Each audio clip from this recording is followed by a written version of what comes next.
Welcome to Fight City NYC. My name is Benson. I'm here with Dominic, Mauro, and it's time to talk about mixed martial arts. There's not a lot to talk about in terms of upcoming fights, but there is news starting with the colorful Quinton Rampage Jackson. Yeah, Rampage is at it again. You know, he's had a hot and cold relationship with the UFC for, well, his entire UFC career now. The coldest part was probably that time when he went on that monster truck rampage and like had a car accident and ended up like face down on the pavement with all the cops pointing guns at him. That was probably the low point. This one's not as bad, but he's been smack talking the UFC. He's got one fight left on his contract, and they're having negotiations. And I don't think his star power is what it used to be. I mean, he hasn't looked good in a long time. I mean, nobody looks good against John Jones, so you got to forgive him that. But he had fights against Jardine, against Hamill. He lost to Forrest Griffin. I mean, I love Forrest, but Forrest Griffin. I mean, he hasn't looked great. He really hasn't looked great. And contract negotiations are coming up, and so... Yeah, so do you think that the UFC is lowballing him? I mean, I wouldn't be surprised if they were. He seems really insulted by, he doesn't come out and say on Twitter, the UFC's offering me like $30,000 to show and win. I mean, you don't know, but he did just lose to Ryan Bader. And so it makes it really hard for Rampage to plead the case that he deserves, pay-per-view points and he deserves, $200,000 to show and all this stuff. When you just lost to Ryan Bader after not coming, after missing weights, and going to film the A-Team, I mean, you wonder. I don't know how the UFC doesn't lowball him in that case. But they are giving him a big fight. Well, yeah. I mean, for his last fight on the contract, he's finally getting the rematch with Shogun. That's a fight we waited like 7 years to see at this point. A lot's happened in those 7 years. Both Shogun and Rampage have moved over to the UFC. They've both been light heavyweight champions. They've both lost to John Jones, who was in like high school when the first fight happened, now that I think about it. Holy cow. So I'm really looking forward to that fight. I mean, we've been waiting for that rematch for a long time. Jackson didn't fare too well in the first fight. No. Actually, Jackson's got a terrible record against shootbox fighters before 2010, but 2009. He's got a terrible record against. We'll go with in Pride. He's got a terrible record with shootbox fighters in Pride, but.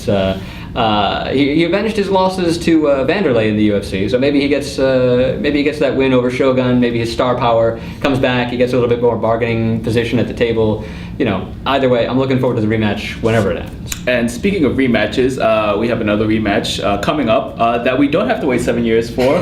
Benson, Henderson, and Frankie Edgar too. Yeah. Frankie 2 times is at it again. He's, he in his fights with Gray Maynard, he had to give Gray an immediate rematch because their second fight was a draw. They had to do a third fight. And then the BJ Penn fights, BJ got an immediate rematch because it's BJ Penn and he just gets free title shots like he gets burgers or pizza or whatever. I mean, dude eats. Mm-hmm. So Frankie, he's kind of the beneficiary of his generosity in the past. And now he gets a rematch. I think the fight was close. I think the first fight with Henderson was it could have gone either way, but I'm really not, that uncomfortable with the decision. I don't think it was nearly as controversial as like Nick Diaz, Carlos Condit. But it's a good rematch. It's a good fight. The first fight was entertaining. I mean, it was just completely, watching those two guys go at it was really impressive. So I'm looking forward to the fight. I mean, whenever Frankie Edgar's, nose gets put back together and his skin heal. I mean, he got messed up in the first fight, so it's going to be a while. But maybe July, maybe August, something like that. It'll be a good fight. How does this rematch affect the rest of the division and fighters like Jose Aldo? Well, I mean, Anthony Pettis, he wants that rematch against Benson Henderson. I mean, Pettis beat Henderson in the last WEC show. Pettis was the last WEC lightweight champion before that got folded into the UFC. He thinks he deserves the title shot before Henderson gets the title shot, but Henderson's now the lightweight champion. I mean, that doesn't feel good for him. And now with a rematch looming for Frankie Edgar, that holds up Anthony Pettis even more. And then, UFC on Fox in May, they're going to put Nate Diaz against Jim Miller, and that's probably going to be a title eliminator. Winner of that's probably going to get a title shot. So Pettis is looking at like a year before he gets a title shot at lightweight. So, Pettis made some rumblings about moving down to featherweight. His manager sort of got on Twitter and talked about how that's, we're exploring it. That's not really happening just yet. But I mean, if he's got to wait the better part of a year for some fights at the top tier of the lightweight division, maybe Pettis moves down to 145. It's not like there's an awful lot of immediate challengers for Jose Aldo. You got the Korean Zombie and Dustin Poirier. They're fighting. They have title eliminator coming up. Hyoki looks like he's in the mix soon, but Hyoki's even said that he's not ready for a title shot yet. So, Pettis, I think he might be gifted a featherweight title shot if he wants to move down. I mean, it's not like the UFC's running out of fighters to try to beg to fight at 145. First Edgar and now maybe Pettis if they need a challenger for Jose Aldo. But I don't know. This rematch, like all rematches, sort of stalls the division out a little bit. I'm kind of ambivalent about it, but it's going to be a good fight. It's going to be a real good fight. Absolutely. And then we have news about Demian Maya and where he's going to be fighting in the UFC from now on? Yeah, he gets to stay in the UFC, which is lucky for him, frankly. But he's moving down to welterweight. And for a guy who's had gas problems, he's really not had a lot of. He's gassed in his fights. He looks like he comes in out of shape to his fights. And now cutting from 185 down to 170 at the welterweight fights. I don't think that's going to help his cardio at all. He's still going to have to learn how to strike. It's not like there aren't any strikers at 170. He'll be able to take their shots a little bit better, but he doesn't really get knocked out. He's not really overpowered at middleweight. So moving down to 170 doesn't get him away from powerful strikers, and it doesn't help out his cardio at all. So I'm not really sure who he's going to fight. I mean, there's some interesting matchups, I'm sure. I mean, I'd love to see him grapple with Jake Shields or something like that, but really, I don't see what this proves what this is going to prove for Demian Maya, other than he really doesn't want to fight Anderson Silva again.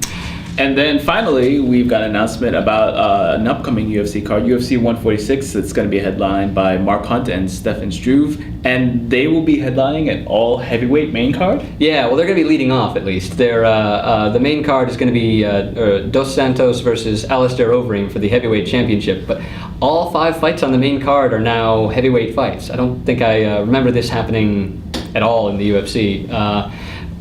This is kind of an impromptu tournament sort of thing. There's no seeds, there's no ranks, but you've got Cain Velasquez and Frank Mir fighting in what's probably a title eliminator fight just before the Overeem Dos Santos fight.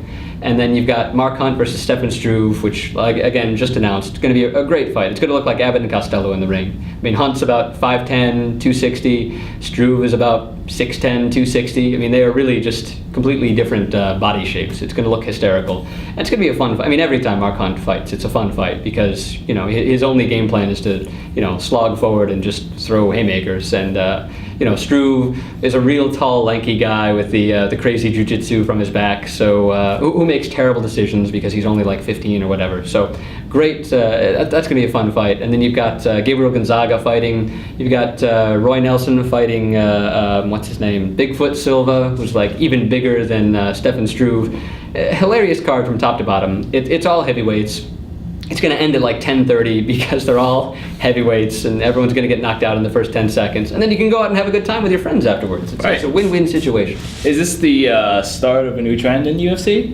I think their roster is getting deep enough that they can do these sorts of things where it makes scheduling easier, like we were talking about. It makes scheduling easier because now you don't have to wait for 2 guys who'd be a good matchup, but the one guy just fought and the other guy, has to wait around for 3 months while his opponent recovers. And, this way, all these guys have all fought at the same time, and so they all, hopefully need roughly the same amount of time to recover, and then they can just, fight in sort of a tournament fashion. But in heavyweight's not even that deep a division, frankly. I mean, lightweight and welterweight, those are way deeper divisions. So if they can pull this sort of thing off with the heavyweight division, we might see a lot more lightweight and welterweight only cards in the future. Sounds good. Sounds like an interesting idea. Thank you for watching FCNYC. Thanks, Dominic, and we'll see you next time.